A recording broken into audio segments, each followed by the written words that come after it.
무덤을 파헤친 게, 그리고 그곳에서 발견된 정체불명의 유골함. 아버지가 남긴 마지막 비밀은 과연 무엇이었을까요? 오늘의 이야기는 단순한 가족사가 아닙니다. 숨겨진 이름, 지워진 흔적, 그리고 두 번의 반전. 끝까지 들으신다면 누구도 예상 못한 진실과 마주하시게 될 겁니다. 지금부터 충격과 감동이 함께하는 사연을 시작합니다. 안 돼. 멈춰. 찬란한 봄 햇살이 갓 떠오른 산자락. 고요를 깨뜨린 건 재훈의 절규였습니다. 그의 발밑에서 한 마리 늙은 shepherd, 이름하여 한결이 미친 듯 땅을 파헤치고 있었지요. 눈에 핏발이 선 채 발톱이 닳아 피가 배어나와도 놈은 멈추지 않았습니다. 재훈은 수의사로 15년을 살아온 사람이었습니다. 수많은 동물을 다뤄봤지만 이토록 집요하게 마치 무언가를 꺼내야 한다는 듯 몸부림치는 모습은 처음이었습니다. 형, 한결이가 왜 저래? 곁에 있던 동생 재민이 놀라 외쳤습니다. 그들은 오늘 아버지 일주기 성묘를 위해 모인 자리였습니다. 그런데 한결은 아버지 무덤 앞에서 갑자기 땅을 파헤치며 울부짖기 시작한 겁니다. 재훈 씨, 저게 정상이에요? 무덤 앞에서 저렇게까지. 옆에서 꽃을 정리하던 아내 수연의 목소리가 떨렸습니다. 마치 불길한 징조 같았거든요. 재훈은 차마 손을 대지 못한 채 중얼거렸습니다. 아버지가 늘 말씀하셨지, 한결이는 특별한 아이라고. 설마 정말 무언가가 있는 건가? 그 순간 툭, 발톱 끝이 딱딱한 무언가에 부딪히는 소리가 울렸습니다. 그리고 한결은 낮게, 아주 낮게 가슴을 쥐어뜯는 듯한 울음을 토해냈습니다. 흙 속에서 드러난 건 작고 반듯한 하얀 상자 하나. 그 위에는 낯선 이름 석자가 흐릿하게 새겨져 있었습니다. 윤하영. 순간 재훈의 등골이 서늘해졌습니다. 윤하영? 저건 우리 가족이 아니잖아. 그가 떨리는 손가락으로 명패를 더듬는 동안 뒤에서 재민이 중얼거렸습니다. 형, 우리 지금 뭘 본 거야? 산바람이 싸늘하게 불어왔습니다. 평생 단 한 번도 들어본 적 없는 이름. 아버지 무덤 곁에서 드러난 이 의문의 유골함. 한결은 흑투성이 발로 상자를 바라보며 끝내 울부짖음을 멈추지 않았습니다. 아버지가 남긴 건 단순한 유품이 아니야. 준호는 손에 들린 낡은 수첩을 가만히 바라보았다. 노란빛으로 바랜 표지는 세월의 흔적을 그대로 품고 있었고 군데군데 번진 잉크 자국은 글을 적던 이의 마음이 결코 평범하지 않았음을 암시하고 있었다. 수첩은 장례식이 끝난 뒤 아버지의 서재에서 발견되었다. 먼지가 소복이 쌓인 책장 깊숙한 곳, 마치 일부러 숨겨둔 듯 꽂혀있던 그것을 꺼낸 순간 가족들은 숨을 삼켰다. 겉면에는 아무런 제목도 없었지만 펼쳐보니 곧바로 알 수 있었다. 이건 아버지의 일기였다. 형, 이거 그냥 일기장이잖아. 동생 민호가 조심스레 말을 꺼냈다. 하지만 그의 손끝은 미세하게 떨리고 있었다. 아버지가 평생 글 쓰는 걸 싫어하셨잖아. 그런데 왜 이걸? 말끝을 흐리던 민호는 수첩 속 한 페이지를 무심코 읽는 순간 얼굴빛이 변했다. 나는 오래전 약속을 지키지 못했다. 그 죄책감이 오늘도 날 짓누른다. 짧은 문장이었지만 마치 날카로운 바늘처럼 가족의 마음을 찔렀다. 준호와 민호는 서로를 바라보며 한동안 말을 잇지 못했다. 곁에 있던 아내 수연이 조용히 중얼거렸다. 혹시 아버지가 말씀하지 못한 무슨 일이 있었던 건 아닐까? 그날 밤 준호는 잠을 이루지 못했다. 수의사로서 수많은 생명의 무게를 감당해왔지만 정작 아버지의 삶에는 이렇게 알지 못한 그림자가 드리워져 있었다니. 아버지, 대체 무슨 비밀을 안고 계셨던 겁니까? 중얼거리며 일기를 다시 펼치던 순간 낯선 이름이 눈에 들어왔다. 현주와의 약속을 지키지 못한 대가로 나는 평생 속죄하며 살았다. 현주. 누구인가? 가족 중 누구도 그 이름을 알지 못했다. 준호는 곧장 옆방에서 잠들어 있던 민호를 흔들어 깨웠다. 민호야, 아버지 글 좀 봐. 현주라는 사람 들어본 적 있니? 현주? 아니, 난 처음 들어. 친척 중에도 그런 이름은 없어. 다음 날 가족들은 아버지의 서류와 유품을 샅샅이 뒤졌다. 그러나 현주라는 이름과 관련된 단서는 어디에도 없었다. 대신 낡은 상자 속에서 오래된 흑백 사진 몇 장이 발견되었다. 사진 속에는 젊은 시절의 아버지가 낯선 여인과 함께 서 있었다. 흐릿하게 웃고 있는 그녀의 얼굴 밑에는 작은 글씨로 현주, 1975라고 적혀 있었다. 순간 방 안의 공기가 무겁게 가라앉았다. 아버지께서 다른 삶을 사신 적이 있다는 건가? 민호의 목소리는 떨렸고 수연은 입술을 깨물며 한참을 침묵했다. 그날 저녁 준호는 마당에 나와 한참이나 서 있었다. 발치에 앉아있던 반려견 바람이 묘하게 불안한 듯 낑낑거렸다. 마치 무언가를 알고 있다는 듯 계속해서 가족 묘 쪽을 향해 짖었다. 바람아, 너도 뭔가 느끼는 거니? 준호는 개의 머리를 쓰다듬으며 시선을 돌렸다. 묘 앞에 흙더미가 유난히 어두워 보였다. 그리고 문득 며칠 전 장례식에서 바람이 무덤 앞을 집요하게 파헤치려 했던 장면이 떠올랐다. 아버지의 비밀 이름 모를 여인 그리고 걔 이상한 행동. 퍼즐 조각처럼 흩어진 단서들이 서서히 하나의 그림을 향해 맞춰지고 있었다. 그날 밤 준호는 일기의 마지막 장을 읽다가 몸을 굳혔다. 거기에는 이렇게 적혀 있었다. 내가 떠난 뒤 혹시라도 아이들이 이 글을 본다면 묘 옆에 숨겨둔 작은 상자를 찾아라. 그 안에 내가 지키지 못한 약속의 흔적이 들어있다. 준호는 숨을 멈췄다. 작은 상자. 아버지가 떠난 지 이제 겨우 보름, 묘가 채 굳기도 전이었다.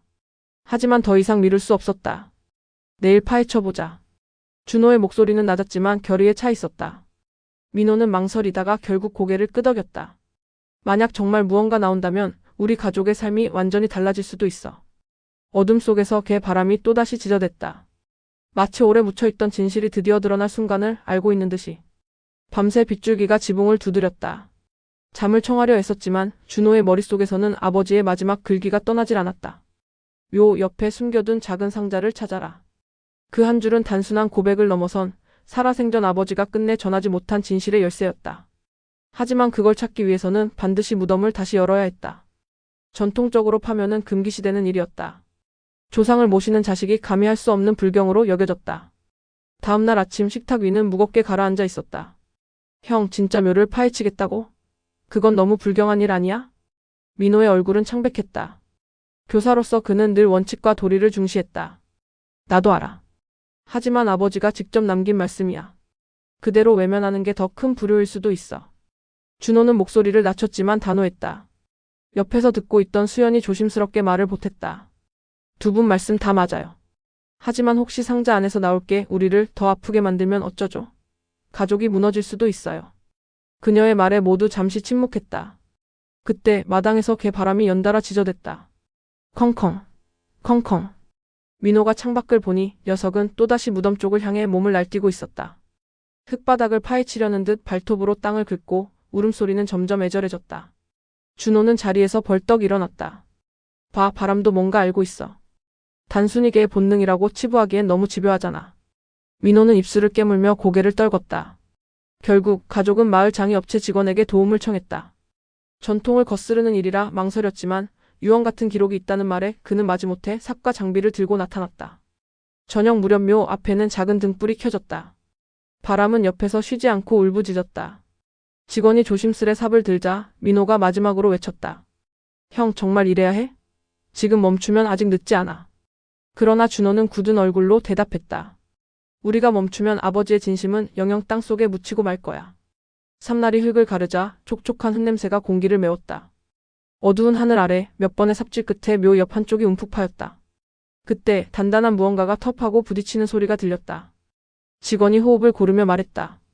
뭔가 있습니다. 나무 상자인 것 같아요. 가족의 시선이 동시에 땅속으로 쏠렸다. 등불빛에 드러난 것은 오래된 나무 상자였다. 습기에 젖어 표면은 거칠게 갈라져 있었지만 여전히 단단히 닫혀 있었다. 준호는 떨리는 손으로 상자를 들어 올렸다. 열어봐요. 수연의 목소리는 거의 속삭임에 가까웠다. 준호가 상자의 뚜껑을 조심스레 열자 안에는 헝겊에 쌓인 작은 물건들이 들어있었다. 가장 위에는 오래된 편지 다발이 묶여 있었고 그 아래에는 낯선 아이의 사진이 있었다. 사진 속 소녀는 앳된 얼굴로 웃고 있었다. 뒷면에는 또박또박한 글씨로 이렇게 적혀 있었다. 현주 그리고 우리 아이 수진. 1980년 여름. 민호가 탄성을 내뱉었다. 아이? 아버지께 아이가 또 있었다는 거야? 편지를 펼치자 더 큰 충격이 밀려왔다. 나는 두 가정을 모두 지킬 수 없었다. 현주와의 사랑에서 태어난 아이 수진, 나는 끝내 그녀들을 외면했다. 너희에게조차 고백하지 못한 채 죄인처럼 살았다. 순간 모두의 가슴은 얼어붙었다. 아버지께 숨겨진 가족이 있었다니. 수연이 입을 막고 눈물을 흘렸다. 민호는 분노에 가까운 목소리로 소리쳤다. 형, 이걸 우리가 어떻게 받아들여야 해? 평생 아버지를 존경하며 살았는데 이제 와서 이런 진실을 알게 되다니. 준호도 흔들렸지만 눈을 감고 속삭였다. 그래도 이건 아버지의 고백이자 부탁이야. 진실을 덮지 말고 받아들이라는. 바람이 갑자기 컹컹 짖더니 상자 옆에 놓인 작은 유골함에 코를 박았다. 그제야 가족은 상자 아래쪽에서 작은 도자기 단지를 발견했다. 그것은 분명 누군가의 육골이었다. 설마 저 아이의 것일까? 민호는 몸을 떨며 뒷걸음질 쳤다. 상자 속에는 마지막으로 한 장의 쪽지가 남아 있었다. 내가 떠난 뒤 만약 너희가 이 상자를 찾게 된다면 수진을 내 곁에 정식으로 모셔다오. 그것이 내가 지키지 못한 마지막 약속이다. 그 자리에 모인 모두는 더 이상 말을 잇지 못했다. 아버지가 평생 짊어지고 살아온 죄책감, 그리고 묘 곁에 숨겨진 또 하나의 가족. 민호의 눈동자가 흔들렸다. 형, 이제 어떻게 해야 하지? 아버지를 존경해야 할지 원망해야 할지 모르겠어. 준호는 고개를 숙이며 대답했다. 우리도 아직 답을 모르겠어. 하지만 한 가지는 확실해. 아버지가 우리에게 원하셨던 건 미움이 아니라 용서일 거야. 바람은 여전히 무덤 곁을 맴돌며 울었다. 마치 새로운 가족의 존재를 인정하라며 잊힌 진실을 이제는 품으라고 말하는 듯했다. 밤이 깊었지만 누구도 잠을 이루지 못했다. 식탁 위에는 여전히 그 나무 상자와 편지, 그리고 작은 유골함이 놓여 있었다. 등잔불에 비친 글씨는 뚜렷했다. 현주, 수진 아버지가 평생 숨겨온 이름이었다. 민호가 가만히 한숨을 내쉬었다. 형, 이건 우리가 혼자 안고 있을 문제가 아니야. 법적으로도 신고해야 해. 육골을 이렇게 묻는 건 불법이잖아. 그 말에 수연이 얼굴을 굳혔다. 민호 씨 말이 맞아요. 하지만 경찰이 개입하면 아버지의 명예가 더 크게 흔들릴 수 있어요. 마을 사람들 귀에 들어가면 어떡해요. 평생 존경받던 분인데.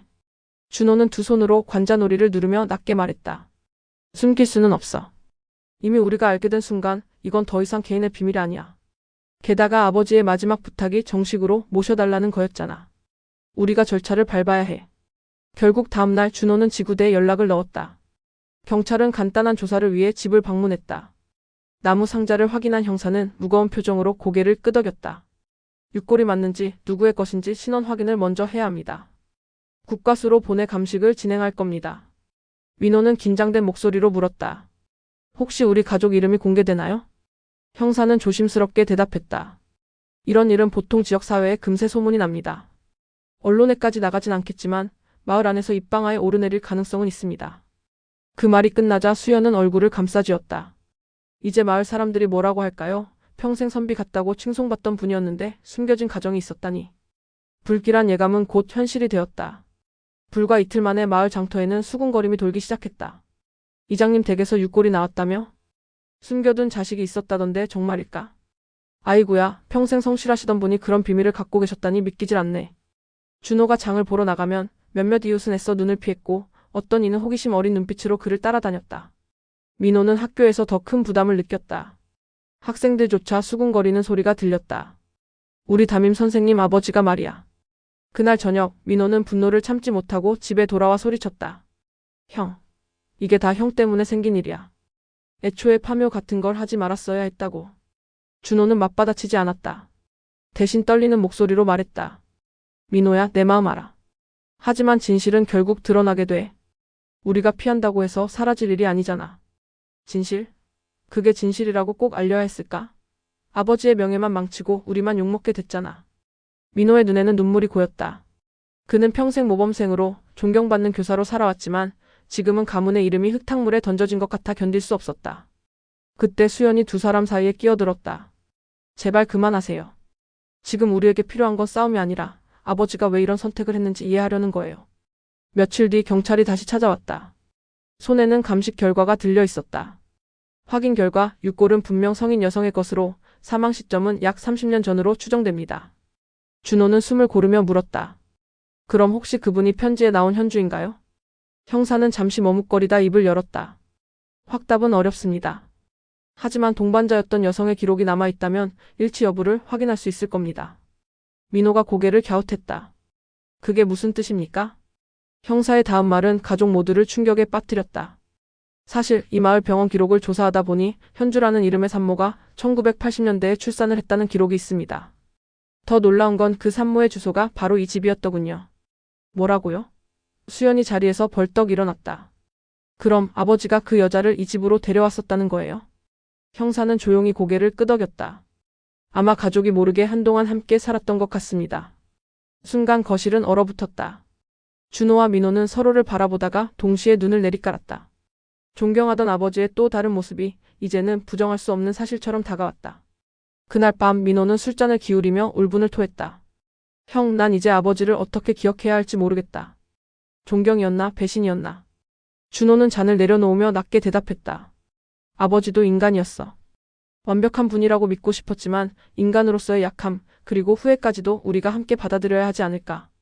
수연은 두 사람을 바라보며 조용히 말했다. 혹시 아버지가 끝내 우리에게 진실을 털어놓지 못한 건 우리가 이 진실을 받아들일 준비가 안 됐을 거라고 생각하셨기 때문 아닐까요?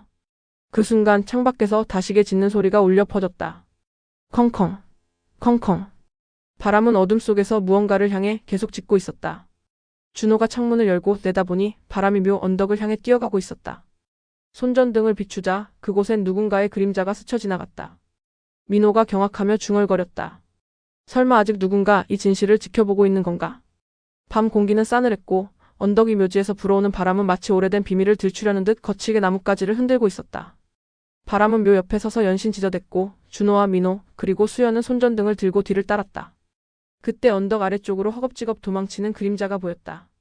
거기 누구야? 준호가 소리쳤지만 그림자는 멈추지 않았다. 세 사람은 뒤쫓았으나 이미 골목 어귀에서 사라진 뒤였다. 민호는 숨을 몰아쉬며 이를 악물었다. 봤지? 누군가 이 사실을 계속 지켜보고 있었던 거야. 우리만 아는 비밀이 아니었다는 거지. 다음 날 예상치 못한 손님이 찾아왔다. 마을 외곽에서 살던 노인 김씨 할아버지였다. 그는 아버지와 동년배로 오랫동안 이웃이었지만 그간 별다른 왕래는 없었다. 혹시 어제 밤 언덕에서 누굴 보신 겁니까? 준호가 조심스럽게 묻자 김씨는 마른 기침을 하고는 고개를 끄덕였다. 나도 봤네. 그 사람이 영자 아줌마 같더군. 순간 세 사람은 얼어붙었다. 영자라니. 아버지가 생전에 종종 도와주던 집안 이름이었다. 남편 없이 홀로 아이를 키우며 살아왔고 생활이 공궁의 동네에서 종종 안쓰럽다는 소리를 들었던 인물이었다. 수연이 떨리는 목소리로 되물었다. 그분이 왜 아버지 무덤 근처에 있었을까요? 김씨는 고개를 저으며 말을 흐렸다. 내가 다 알 순 없지. 하지만 그 여인이 오래전부터 뭔가 숨기고 있다는 걸 눈치채긴 했네. 아버지 돌아가시기 전에도 자주 이 집 근처를 맴돌곤 했으니까. 며칠 뒤 결국 영자가 직접 찾아왔다. 얼굴은 창백했고 손은 떨리고 있었다. 그녀는 마루에 앉자마자 눈물을 흘렸다. 더는 숨길 수가 없네요. 사실 그 육골은 제 언니 겁니다. 언니요? 준호가 놀란 눈으로 물었다. 영자는 천천히 고개를 끄덕였다. 제 언니 이름이 현주예요. 젊을 때 병을 앓다가 세상을 떠났죠. 장례를 치를 돈도 봉안당에 모실 돈도 없어서 그저 유골함을 방에 두고 살았습니다. 그런데 어느 날 아버지께서 그러셨어요. 현주는 내 평생의 빚이자 가족이다. 언젠가 나와 함께 모셔주게. 그 말씀을 제가 잊을 수 없었어요. 그래서 아버지가 돌아가신 뒤 언니를 아버지 곁에 모셔둔 겁니다. 민호는 충격을 감추지 못했다. 잠깐만요. 그렇다면 아버지와 그분 사이에 무슨 관계가 있었단 말입니까? 가족이라니. 영자는 눈물을 훔치며 대답했다. 정확히 어떤 관계였는지는 저도 다 알지 못합니다. 다만 아버지는 늘 언니를 돌봐주셨고 저희 집안이 어려울 때 빚을 대신 갚아주신 적도 있었어요. 언니는 늘 아버지를 존경했습니다. 그런데 세상이 두렵기도 했죠. 남들이 알면 수군거릴 테니까. 준호는 가만히 손을 움켜쥐며 속으로 중얼거렸다. 아버지는 왜 이 사실을 끝내 우리에게 말하지 않으셨을까? 왜 이렇게 많은 이들을 고통 속에 남겨두고 떠나신 걸까? 수연이 조심스레 물었다. 그럼 언니분의 딸 소희라는 이름은요? 편지에서 본 이름 말이에요. 영자는 순간 멈칫했다. 눈빛이 흔들리더니 이내 고개를 떨궜다. 내 소희는 제 언니의 딸입니다. 하지만 출생신고조차 하지 못한 아이였어요. 병약하게 태어나 세상 빛을 오래 보지 못했죠. 그 애의 존재를 아는 사람은 거의 없어요. 아버지께서만 끝까지 기억해 주셨습니다. 거실은 정적에 휩싸였다. 민호가 두 손으로 머리를 감싸주며 말했다. 그러니까 정리하면 아버지는 생전에 현주라는 여인을 돌보셨고 그 여인에게 소희라는 아이가 있었으며 결국 그 육골이 아버지 무덤 옆에 있던 거라는 말입니까? 영자는 흐느끼며 고개를 끄덕였다. 네, 저는 그저 아버지의 부탁을 지킨 것뿐이에요. 하지만 이렇게 큰 파문이 될 줄은 몰랐습니다. 준호는 한참 동안 침묵하다가 입을 열었다. 이제 알겠어요. 아버지가 왜 일기에 정식으로 모셔달라고 적으셨는지. 당신에게 그 부탁을 맡기기엔 너무 무거운 짐이었을 겁니다. 결국 우리에게도 이 책임을 나누라는 의미였겠죠. 민호는 여전히 분노를 억누르지 못했다. 형, 이렇게 끝낼 수는 없어. 아버지의 명예는 이미 상처를 입었고 우리도 마을 사람들 눈총을 받고 있어. 이 사실을 모두 덮어둘 수도 그렇다고 공개할 수도 없는 상황이잖아. 그때 수연이 조용히 말했다. 그러면 방법은 하나뿐이에요. 우리가 직접 아버지의 기록을 확인하는 겁니다. 편지만으로는 부족해요. 아버지가 남긴 일기 속에 분명 더 많은 단서가 있을 거예요. 준호는 고개를 끄덕였다. 맞아. 아버지의 서재에 아직 정리되지 않은 공책들이 있어. 거기에 진실이 남아있을지도 몰라. 그날 밤 가족은 서재를 뒤지기 시작했다. 먼지 쌓인 책장 한쪽에서 오래된 공책 몇 권이 발견되었다. 표지는 발에 있었고 글씨는 희미했지만 분명 아버지의 필체였다. 여기 있어요. 수연이 떨리는 손으로 책장을 펼쳤다. 그 안에는 놀라운 기록이 적혀 있었다. 현주와 소희, 나는 그들을 버릴 수 없다. 하지만 내 자식들에게 이 진실을 털어놓을 용기가 없다. 언젠가 아이들이 나를 이해해줄 날이 오기를 바라며 나는 이 기록을 남긴다. 민호는 공책을 덮으며 고개를 젓고 눈시울을 붉혔다. 형, 난 이제 모르겠다. 아버지를 존경해야 할지 원망해야 할지. 준호는 민호의 어깨에 손을 얹었다. 그 모든 감정이 아버지를 향한 진짜 마음일 거야. 존경과 원망, 사랑과 분노 다 함께 안아야 하는 거지. 그 순간 바람이 다시 창문을 흔들었다. 바람은 울음처럼 길게 이어졌고 방 안의 등불은 가볍게 흔들리며 긴 그림자를 드리웠다. 그리고 그 그림자 속에서 이제껏 감춰져 있던 아버지의 삶이 조금씩 드러나기 시작했다. 하지만 아직 모든 진실이 밝혀진 것은 아니었다. 방 안은 숨이 막힐 만큼 고요했다. 오래된 공책을 펼친 순간부터 모두는 말문을 잃었다. 종이에서 풍겨오는 곰팡내와 함께 마치 아버지의 목소리가 귓가에 맴도는 듯했다. 준호는 떨리는 손끝으로 한 줄 한 줄을 소리내어 읽어내려갔다. 나는 두 개의 삶을 살았다. 하나는 자식들에게 존경받는 가장으로, 또 하나는 세상에 드러낼 수 없는 빚을 아는 인간으로. 민호는 얼굴이 굳어졌다. 수연은 손등을 움켜쥔 채 눈을 떼지 못했다. 두 개의 삶이라니, 대체 아버지가 무슨 말씀을 하신 거야? 민호가 분노 섞인 목소리로 물었다. 준호는 조용히 다음 장을 넘겼다. 글씨는 삐뚤고 군데군데 번져 있었다. 현주, 그녀는 나에게 단순한 이웃이 아니었다. 젊은 날 나는 그녀를 사랑했다. 하지만 이미 가정을 꾸린 몸이었다. 죄책감에 그 마음을 감췄지만 그녀는 결국 병마에 쓰러졌다. 나는 그녀를 끝까지 돌볼 수 없었다. 그 대가로 소희라는 아이가 홀로 고통을 짊어졌다. 순간 방 안 공기가 무겁게 가라앉았다. 뭐라고? 민호의 목소리는 떨리고 있었다. 그럼 소희라는 아이가 우리와 피가 이어졌을 수도 있다는 거야? 수연이 놀라 눈을 크게 떴다. 민호 씨, 그건 너무 앞서간 추측이에요. 일기에 분명히 적힌 건 사랑과 죄책감뿐이지 혈연이라고 단정한 건 아니잖아요. 하지만 민호의 얼굴은 이미 분노와 혼란으로 일그러져 있었다. 형, 난 도저히 받아들일 수 없어. 아버지가 평생 우리에게 자랑스럽고 강직한 분이라고 믿어왔는데 이런 진실을 감춰왔단 말이야.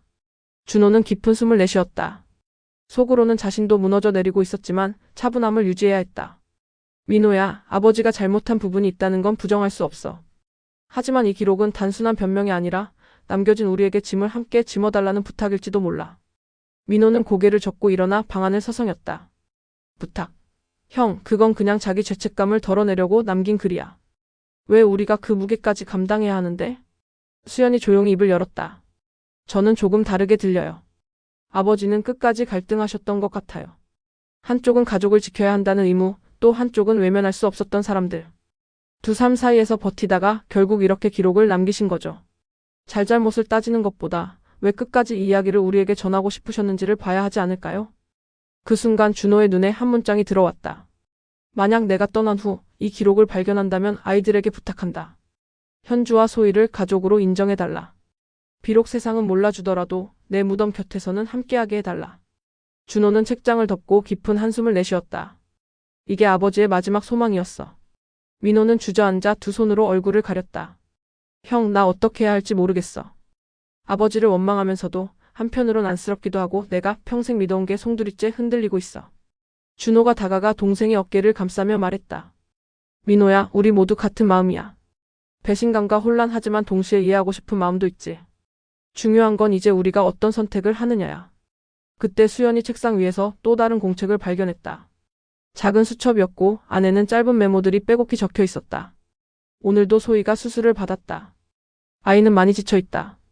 내가 대신 울어주고 싶다. 민호와 준호, 내 아이들을 바라보며 소희를 떠올린다. 내가 이 아이들에겐 자랑스러운 아버지일까? 아니면 거짓으로 가득한 아버지일까? 수연은 목이 메어 글을 더 읽지 못하고 수첩을 덮었다. 아버지는 끝까지 괴로우셨던 거예요. 밤은 깊어갔다. 창밖에는 바람소리와 벌레 울음소리만 가득했다. 세 사람은 말없이 앉아 서로의 얼굴을 바라보다가 결국 눈물을 흘렸다. 준호가 낮은 목소리로 속삭였다. 우리가 지금 할 수 있는 건 단 하나야. 아버지의 뜻을 존중하는 것. 그리고 남겨진 사람들을 외면하지 않는 것. 민호는 여전히 갈등했지만 한참 뒤 고개를 끄덕였다. 형 말이 맞아. 우리만의 진실로 덮어버린다면 아버지가 남긴 기록은 아무 의미도 없을 테니까. 그 순간 집안에 전화기가 울렸다. 준호가 수화기를 들자 낯선 목소리가 흘러나왔다. 혹시 고인의 아드님 되시나요? 저 아버지의 예전 지인입니다. 말씀드려야 할 게 있어요. 사실 현주 씨에 관한 또 다른 비밀이 있습니다. 순간 모두의 심장이 멎는 듯 했다. 아버지의 일기만으로도 충분히 충격적인데 또 다른 진실이 기다리고 있다니. 준호는 손에 힘을 주며 대답했다. 언제 만날 수 있습니까? 전화가 끊기고 방은 다시 정적에 잠겼다. 하지만 이번 정적은 단순한 고요가 아니었다. 곧 다가올 새로운 진실의 폭풍을 예고하는 긴장감이었다. 아버지가 남긴 기록은 끝이 아니었다. 그리고 가족은 이제 더 깊은 비밀 속으로 들어갈 수밖에 없었다. 밤새 잠을 이루지 못한 준호와 민호, 그리고 수연은 결국 날이 밝자마자 약속 장소로 향했다. 전화 속 목소리의 주인공은 오래된 다방에서 만나자고 했다. 지금은 손님도 거의 찾지 않는 허름한 다방, 발행 간판이 겨우 걸려있는 곳이었다. 문을 열자 구수한 커피 향보다는 묵은 먼지 냄새가 코끝을 찔렀다. 구석자리에 앉아있던 중년 남자가 손을 흔들었다. 머리카락은 희끗희끗했고 눈빛은 어딘가 불안하면서도 결심이 서 있는 듯했다. 제가 어제 전화드린 사람입니다. 이름은 박기호라고 합니다. 고인께서 제게 큰 은혜를 베푸신 분이었죠. 준호가 자리에 앉으며 조심스럽게 물었다. 아버지와 어떤 관계셨는지 말씀해 주시겠습니까? 기호는 깊은 한숨을 내쉬더니 낮은 목소리로 입을 열었다. 저는 현주 씨의 먼 친척이었습니다. 젊은 시절 집안이 기울면서 저는 가족들을 돌볼 수 없었고 결국 현주가 홀로 남아 고생을 하게 됐죠. 그때 당신의 아버지가 나타나셨습니다. 그는 단순히 이웃 이상의 사람이었어요. 현주를 진심으로 걱정했고 누구보다 따뜻하게 대해주셨습니다. 민호의 표정은 점점 굳어졌다. 따뜻하게라니 그게 단순한 호의였다는 겁니까? 아니면? 기호는 고개를 떨구며 말을 이었다. 저는 두 분 사이가 특별하다는 걸 눈치챘습니다. 하지만 아버지께서 가정이 있으셨기에 그 마음을 끝내 드러내지 못하셨던 것 같아요. 현주는 늘 그분은 내 인생의 단 한 사람이라고 했습니다. 수연이 조심스럽게 물었다. 그럼 소희라는 아이는 대체? 기호는 한동안 말을 잇지 못하다가 결국 입술을 깨물고 고개를 끄덕였다. 그 아이 소희는 제게는 조카였지만 사실상 아버지의 아이일 가능성이 큽니다. 순간 다방 안 공기가 얼어붙었다. 민호가 자리에서 벌떡 일어나며 목소리를 높였다. 무슨 헛소리를 하시는 겁니까? 증거도 없는 얘기를 이렇게 함부로 내뱉으시면. 그러자 기호가 손에 쥔 오래된 봉투를 내밀었다. 그래서 오늘 이걸 가져왔습니다. 현주가 세상을 떠나기 전에 제게 맡긴 겁니다. 언젠가 진실을 전해달라면서요. 준호가 떨리는 손으로 봉투를 받았다. 낡은 봉투 안에는 사진 한 장과 편지 한 장이 들어있었다. 사진 속에는 아버지와 젊은 현주가 함께 웃고 있었다. 그 옆에는 어린 소희가 앉아 있었는데 놀랍게도 눈매와 인매가 준호와 민호를 닮아 있었다. 민호의 얼굴은 새하얗게 질렸다. 말도 안 돼, 이건 조작일 거야. 누가 꾸민 걸 거야. 준호는 조용히 편지를 펼쳤다. 현주의 필체가 빼곡히 적혀 있었다. 당신에게 끝내 말하지 못한 진실이 있습니다. 소희는 우리 아이입니다. 당신이 두려워했던 그 진실. 하지만 저는 원망하지 않습니다. 오히려 당신 덕분에 아이가 세상에 잠시라도 머물 수 있었다는 걸 감사히 여깁니다. 언젠가 우리 아이가 당신 곁에 있을 수 있기를 그것이 제 마지막 바람입니다. 준호의 손이 떨렸고 글씨가 눈앞에서 번져 보였다. 민호는 분노와 절망에 차서 외쳤다. 형, 이걸 믿는 거야? 아버지가 우리를 속였다는 걸, 그토록 치욕적인 비밀을 품고 살았다는 걸 인정하겠냐고. 수연은 눈물이 맺힌 채 조용히 말했다. 민호 씨, 지금 중요한 건 우리가 치욕을 느끼느냐 아니에요. 그 아이가, 소희가 결국 우리 가족일 수 있다는 거예요. 그리고 아버지의 선택이 옳았든 그르든 그 마음에는 죄책감과 사랑이 뒤섞여 있었을 뿐이잖아요. 민호는 고개를 젓고 자리에서 주저앉았다. 두 손으로 얼굴을 가리고 한참을 울부짖었다. 준호는 숨을 고르고 입을 열었다. 민호야, 받아들이기 힘든 건 나도 마찬가지야.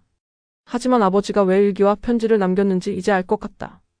그는 우리에게 이 모든 걸 드러내고 선택하게 하고 싶으셨던 거야. 숨겨진 아이를 외면할지 아니면 가족으로 품을지. 기호는 고개를 깊게 숙이며 말을 이었다. 이제 모든 진실을 아셨으니 저는 제 역할을 다했습니다. 현주도 소희도 이제 편히 쉴 수 있을 겁니다. 그 말을 끝으로 그는 천천히 자리를 떠났다. 다방문이 닫히는 소리와 함께 무거운 침묵이 다시 찾아왔다. 준호는 깊은 숨을 내쉬며 말했다. 민호야, 수연아, 이제 우리에게 남은 건 단 하나야. 아버지의 소망을 어떻게 이어갈지 결정하는 거. 민호는 고개를 들지 못한 채 낮게 중얼거렸다. 난 아직도 모르겠어. 하지만 한 가지는 분명해.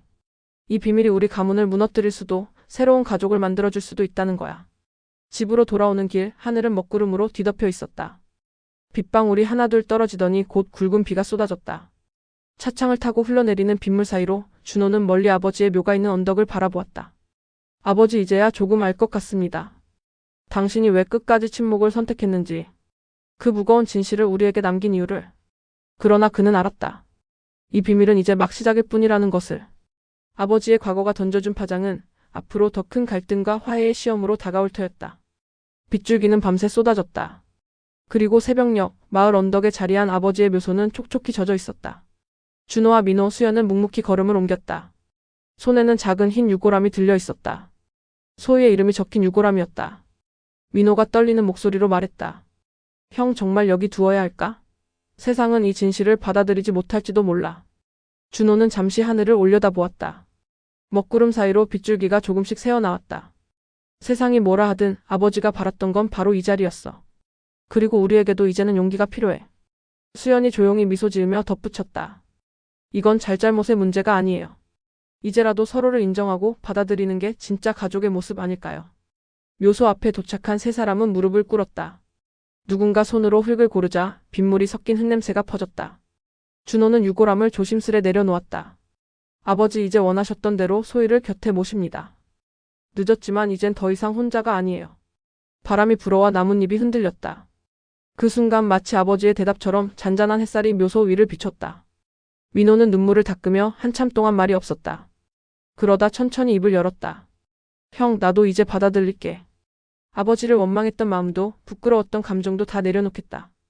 대신 이 아이를 우리 가족으로 인정하자. 며칠 후 준호는 아버지의 일기와 현주의 편지를 함께 정리해 가족 앞에 내놓았다. 이 기록들은 우리가 평생 잊지 말아야 할 진실이야. 하지만 부끄러움이 아니라 교훈으로 남겨야 해. 숨긴다고 사라지는 게 아니니까. 수연이 고개를 끄덕이며 말했다. 맞아요. 어쩌면 아버지가 우리에게 남긴 가장 큰 유산은 재산도 명예도 아닌 이 진실을 마주하는 용기일지도 몰라요. 민호도 차분히 대답했다. 앞으로 누군가 우리 가족 이야기를 들춰도 괜찮아. 우리는 이미 받아들였으니까. 시간은 흘러 1년 뒤 아버지의 길. 묘소 주변에는 들꽃이 흐드러지게 피어 있었다. 누군가 몰래 심어둔 듯 소박하지만 강인한 꽃들이 바람에 흔들리고 있었다. 준호는 제사를 마친 뒤 묘 앞에 앉아 나지막이 속삭였다. 아버지, 이제 마음 놓으세요. 우리 모두 조금은 힘들었지만 결국 당신이 바랐던 대로 됐습니다. 가족은 끝내 가족으로 남게 되었으니까요. 민호는 잔을 올리며 눈시울을 붉혔다. 아버지, 이제 더 이상 원망하지 않겠습니다. 오히려 감사드립니다.